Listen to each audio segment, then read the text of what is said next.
There is a deep pain that lives in the hearts of many parents, the constant feeling that they need to win the love of their own children. It's a wound that shows up in subtle ways, in the excessive need to please, in the anxiety when a child shows a preference for the other parent, in the silent desperation when they feel they are not enough. Napoleon Hill, in his timeless wisdom about the human mind, teaches us that this desperate search for love is, paradoxically, what pushes it furthest away from us. When we beg for love, we are operating from a place of emotional scarcity. It's as if our subconscious mind is sending a constant message: I am not naturally worthy of love. I need to do something special to deserve it. This limiting belief not only drains us emotionally, but also confuses our children, who feel the pressure to live up to expectations they don't even fully understand themselves. The truth is that genuine love between parents and children flows naturally when we create the right emotional environment. Hill always emphasized that our dominant thoughts manifest in our reality. If our dominant thought is one of lacking love, of inadequacy as parents, we inevitably create family dynamics that reflect this internal belief. The first step to breaking this cycle is to recognize that love cannot be forced, bought, or begged for. It needs to be cultivated through authentic presence, emotional consistency, and above all, well-developed self-love. When a father or mother has a healthy relationship with themselves, they naturally become a magnetic pole of love and security for their children. Often, the need to beg for love from our children comes from unhealed wounds from our own childhood. Perhaps we grew up feeling that we needed to earn our parents' love, and now we unconsciously perpetuate that pattern. Hill reminds us that the subconscious mind does not distinguish between past and present experiences. It simply reproduces the patterns that were most deeply engraved in our psyche. The transformation begins when we decide to break these ancestral patterns, when we consciously choose to operate from emotional abundance instead of scarcity. This doesn't mean becoming distant or indifferent. On the contrary, it means loving more fully and authentically, without the contamination of the neurotic need for validation. Have you ever stopped to observe the thoughts that run through your mind when your child shows affection for someone else? When he runs into his grandmother's arms, when he prefers to play with his dad instead of you, or when he simply seems more excited in the company of others? If you are honest with yourself, you might recognize a tightness in your chest, a pang of jealousy or insecurity that whispers, "I am not enough." Napoleon Hill dedicated his life to unraveling the mysteries of the human mind, and one of his most powerful discoveries was understanding how our subconscious beliefs govern our reality. In the context of fatherhood and motherhood, these invisible beliefs are like programs running in the background, influencing every interaction with our children without us even realizing it. The most destructive belief a parent can carry is that they need to earn their child's love. This belief usually forms in our own childhood when we internalize messages that love is conditional, that we need to behave in certain ways to be worthy of affection. We grow up, become parents, and unconsciously transfer this programming to our new reality. The problem is that when we operate from this limiting belief, our actions become calculated, loaded with expectation. We offer gifts not just out of generosity, but expecting gratitude in return. We make concessions not just out of love, but seeking approval.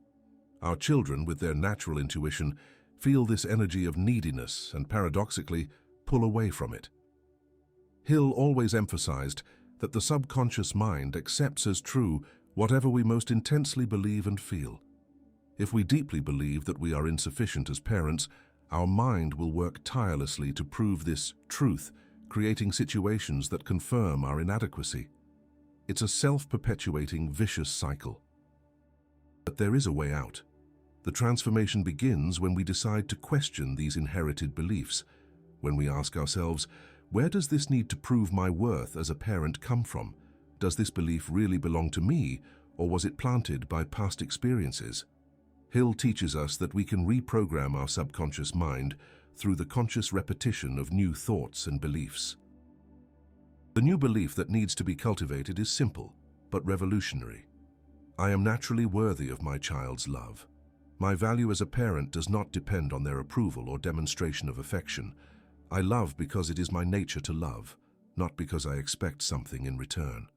When we deeply internalize this new belief, our energy changes completely. We stop being needy parents and become abundant parents. This internal transformation is immediately reflected in how our children perceive and relate to us. Napoleon Hill deeply understood that everything in the universe vibrates at specific frequencies, including our emotions and thoughts. In the delicate family ecosystem, this law manifests in a particularly powerful way. Your children are like little emotional seismographs. They pick up on and respond to the vibrations you emit long before they consciously process your words or actions.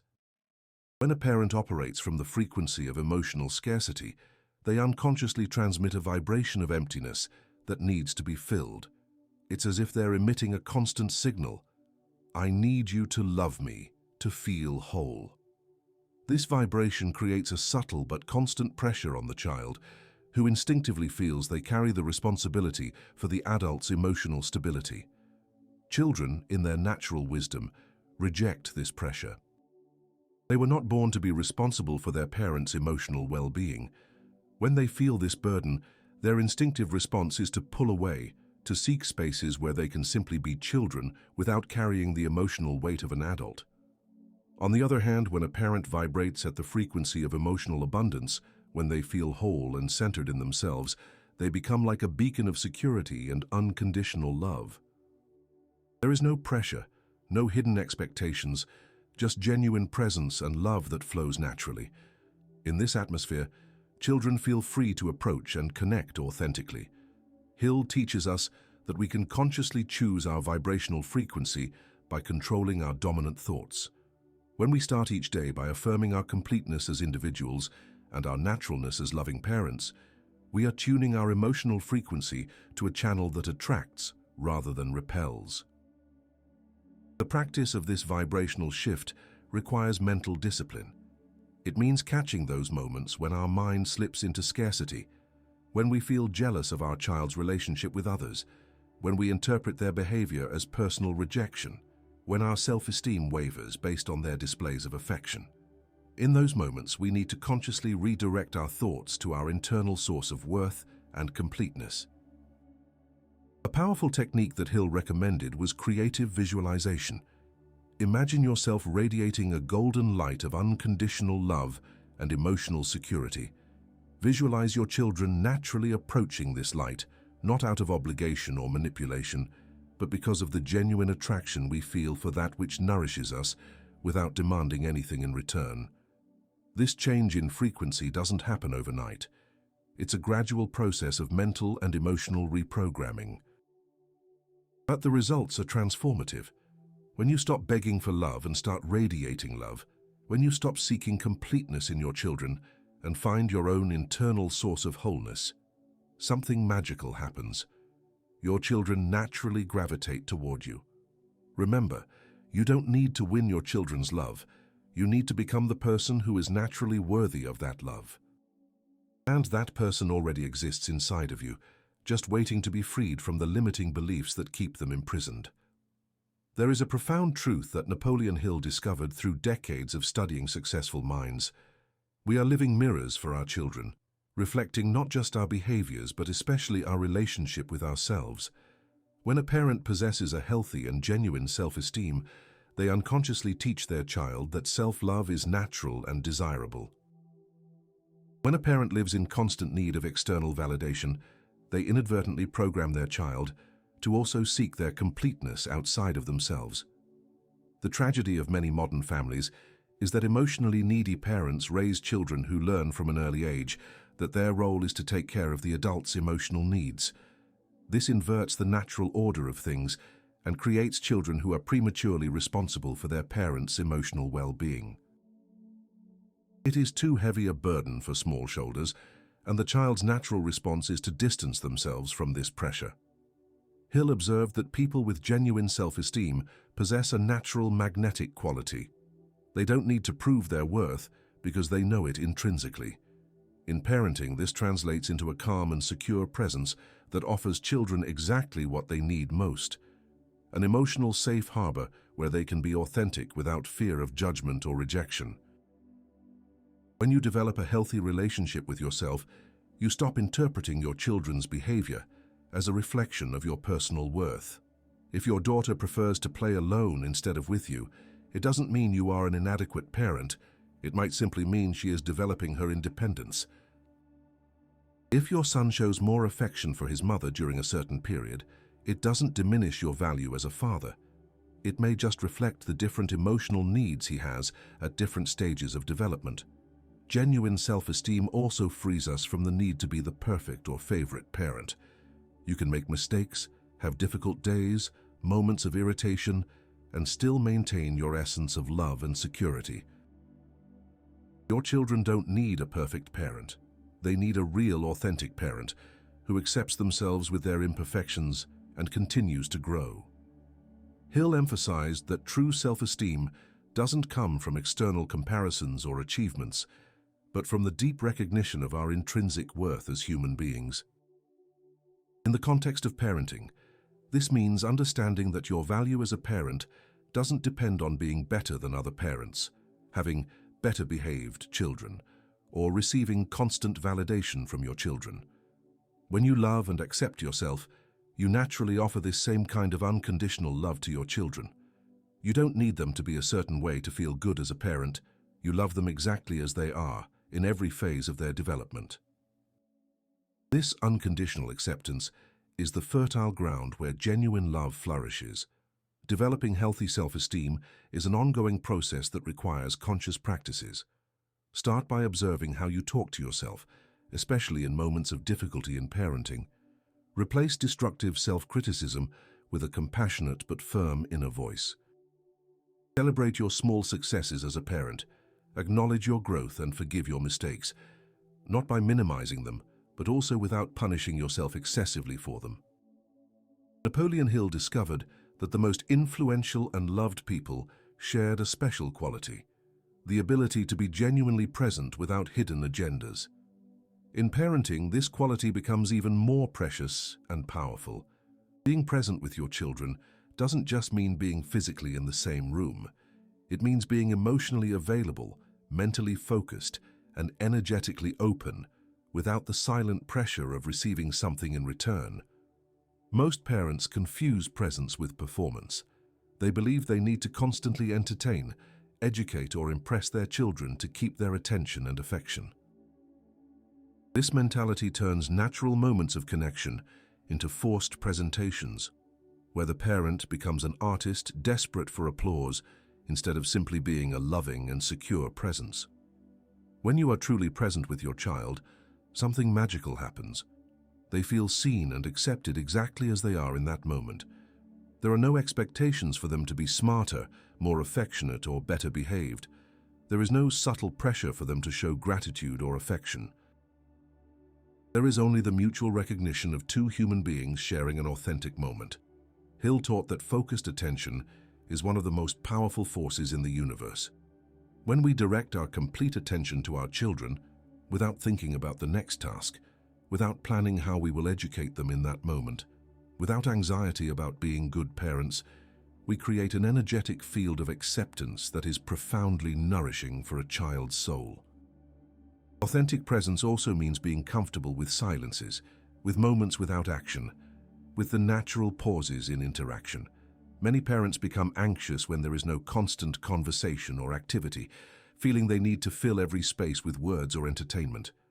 But it is precisely in these moments of shared quiet that the deepest connections often happen. Your children may not remember all the wise words you said or all the gifts you gave, but they will always remember how they felt in your presence. Whether they felt pressure to meet your emotional expectations, or if they felt the freedom to simply exist and be loved for who they were. The practice of authentic presence requires you to develop the ability to be with yourself without discomfort. If you can't be at peace with your own thoughts and feelings, it will be difficult to offer that peace to your children.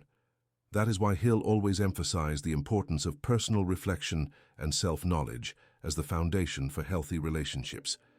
When you are authentically present, your children learn by example how to be present with themselves and with others. They internalize that healthy relationships are not based on performance or pleasing others, but on genuine connection and mutual acceptance. This presence also teaches your children that they are worthy of attention and love simply for existing. They don't need to earn, deserve, or fight for love. It is naturally available when there is authentic presence. This lesson becomes part of their basic emotional programming and influences all the future relationships they will develop. There is a profound wisdom in Napoleon Hill's teaching that we cannot change our past, but we have total control over how it affects our present and future. For many parents, the difficulty in loving without begging for love is directly connected to the unhealed wounds of their own childhood. Perhaps they grew up in homes where love was conditional, where they needed to earn affection through good behavior, achievements, or absolute obedience.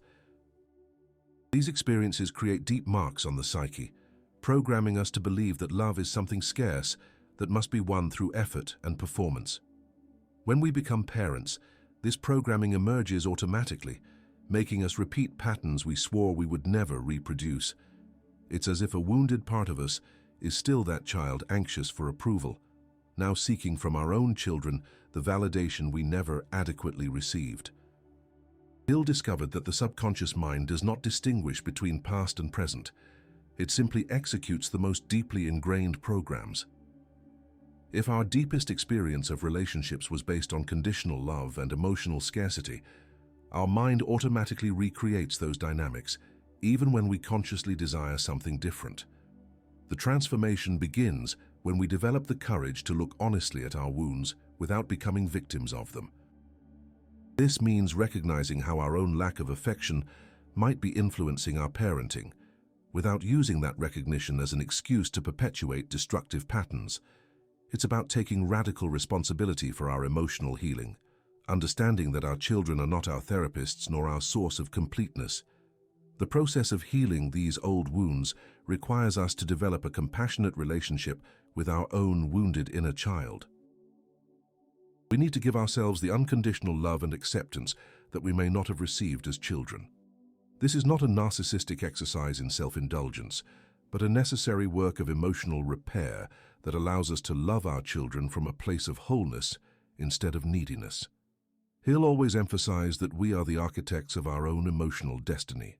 We can consciously choose to break generational patterns of conditional love and emotional scarcity. We can decide that with us, the cycle of begging for love ends.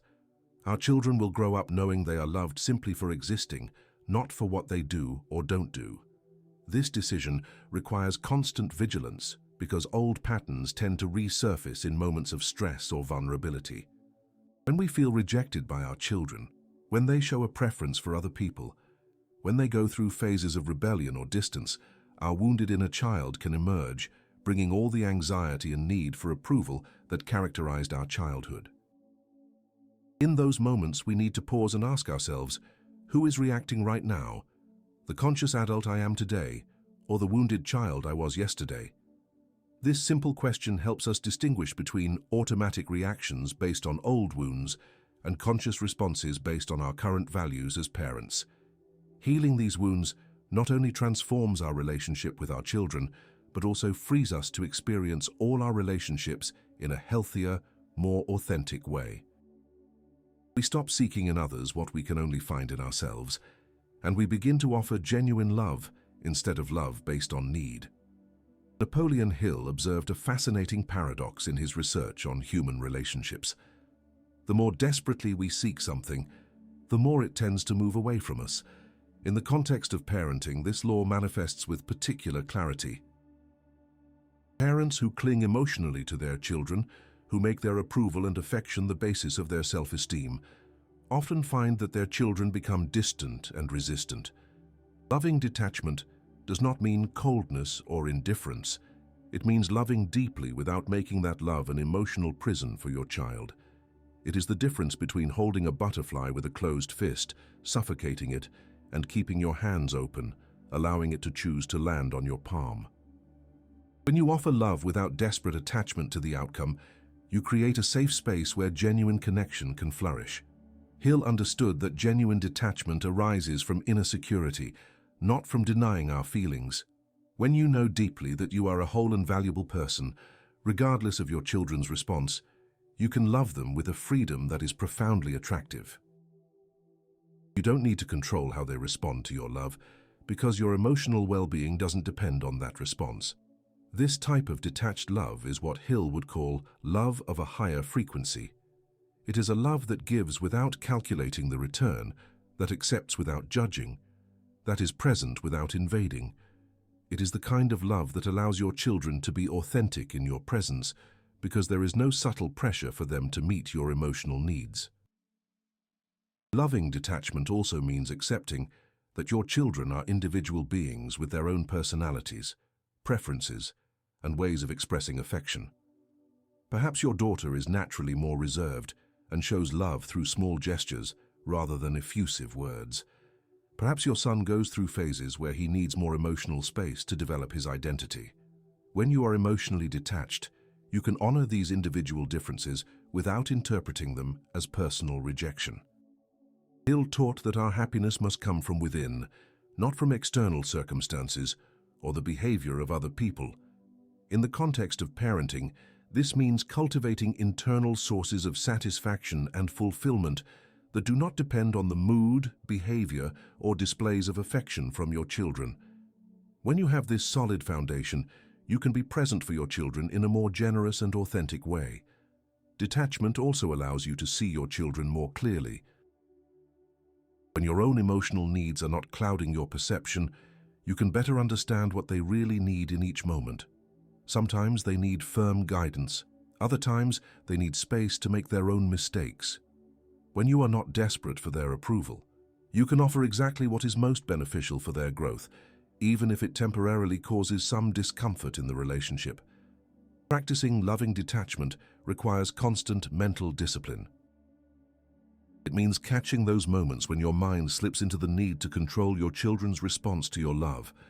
It means breathing deeply when they show a preference for other people. It means celebrating their individuality, even when it doesn't match your expectations.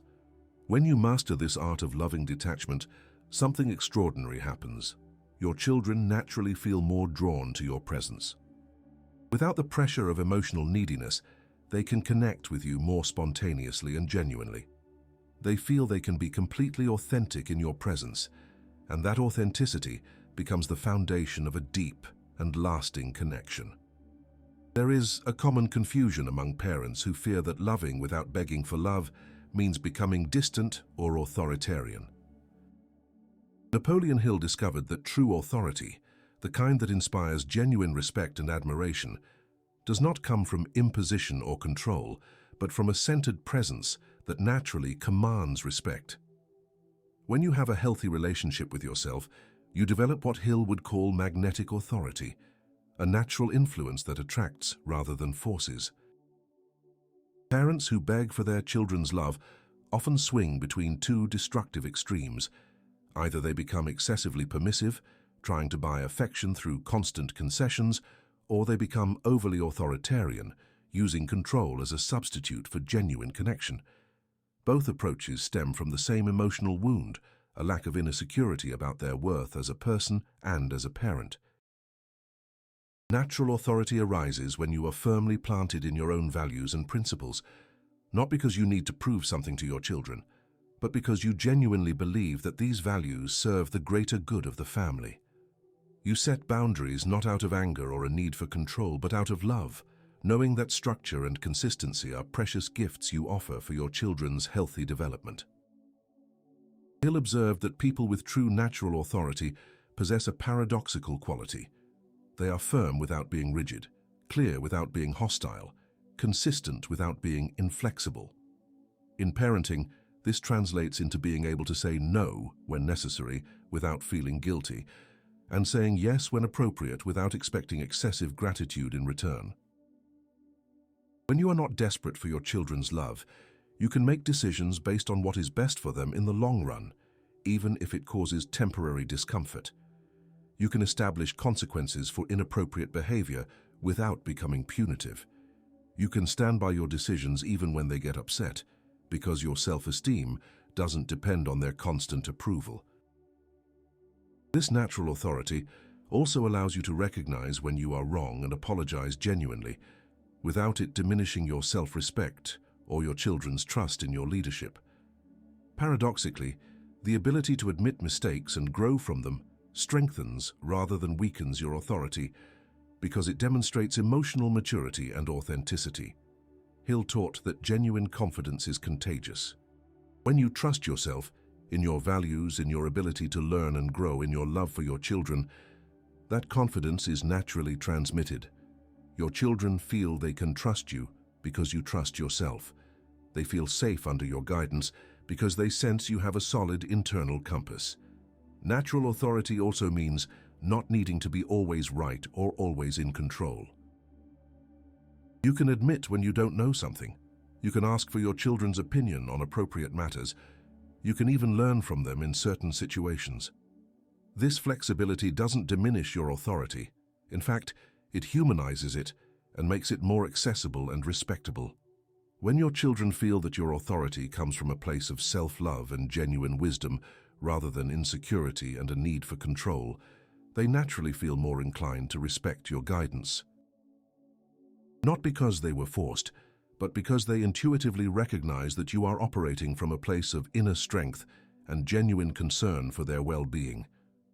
This natural authority also teaches them, by example, how to develop their own inner authority, how to trust themselves, how to make decisions based on principles rather than fear, how to lead their own lives with integrity and purpose. Napoleon Hill understood that moments of greatest tension often contain the seeds of the greatest transformations. In family dynamics, this means that conflicts and disagreements with our children, when navigated wisely, can become gateways to deeper, more authentic connections. The secret lies in how you respond to these challenging moments, whether from your wounded inner child seeking approval or from the centered adult you have chosen to become. When a child is being difficult, rebellious, or seemingly rejecting your love, the natural tendency of a needy parent is to interpret this behavior as a personal attack on their adequacy as a parent. The mind immediately starts creating stories. He doesn't love me. I've failed as a parent. He prefers his mother. These interpretations arise from the old wound that equates the behavior of others with our personal worth. But Hill teaches us that we can consciously choose a different interpretation. We can see our children's challenging behavior for what it really is, an expression of their own internal struggles, unmet needs, or simply natural stages of development. When we respond from this more mature understanding, we transform potential battles into opportunities for teaching and connection. The parent who does not beg for love has a tremendous advantage in these difficult moments. They don't need their child to behave in a certain way to feel good about themselves. This frees them to respond to the behavior more objectively and lovingly. They can set firm boundaries without anger. They can offer guidance without judgment. They can remain calm even when their child is in an emotional storm. Hill observed that our emotional response to challenges reveals our true level of personal development.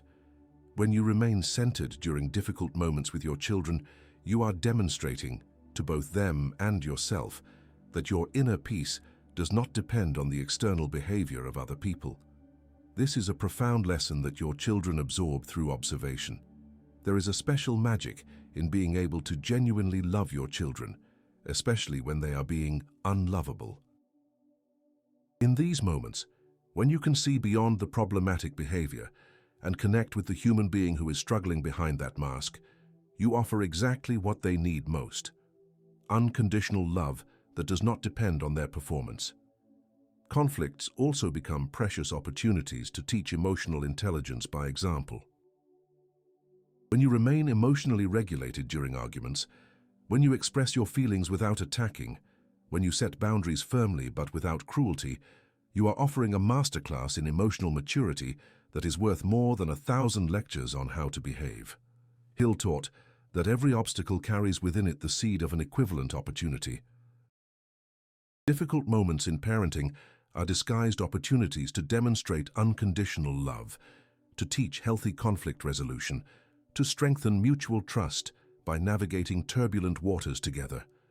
When you don't need your children's approval to feel good as a parent, you can use conflicts as opportunities to get to know them more deeply. You can ask genuine questions about what they are feeling and thinking. You can validate their emotions even when you don't approve of their behavior. You can create a safe space for them to express their frustrations without fear of judgment. This approach gradually transforms the family dynamic. Your children begin to see you not as someone they need to please or rebel against, but as a safe and wise presence who helps them navigate their own internal storms. They learn that healthy relationships can include disagreements and conflicts, but that these do not threaten the fundamental love that connects them. We have reached the culmination of this journey of emotional transformation, where Napoleon Hill invites us to consider the most precious inheritance we can leave for our children, not material wealth or external achievements, but the ability to love and be loved in a healthy and abundant way. When you break the cycle of begging for love and develop a genuinely loving relationship with yourself, you are planting seeds that will flourish not only in your children's lives, but in future generations. Hill understood that we are links in an ancestral chain of emotional patterns. Each generation inherits the wounds and the healing of the previous one, perpetuating cycles that can last for centuries. When you make the conscious decision to heal your own wounds and love from abundance instead of scarcity, you become a chain breaker, someone who interrupts destructive patterns and initiates new, healthy ones. Your children absorb much more through observation than through your words. They are constantly learning about relationships, self-esteem, and love by watching how you relate to yourself and to them.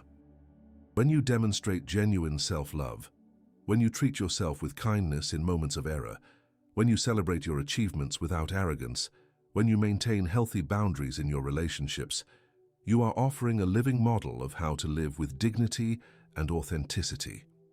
The most profound legacy you can leave is to raise children who know in their innermost selves that they are worthy of unconditional love.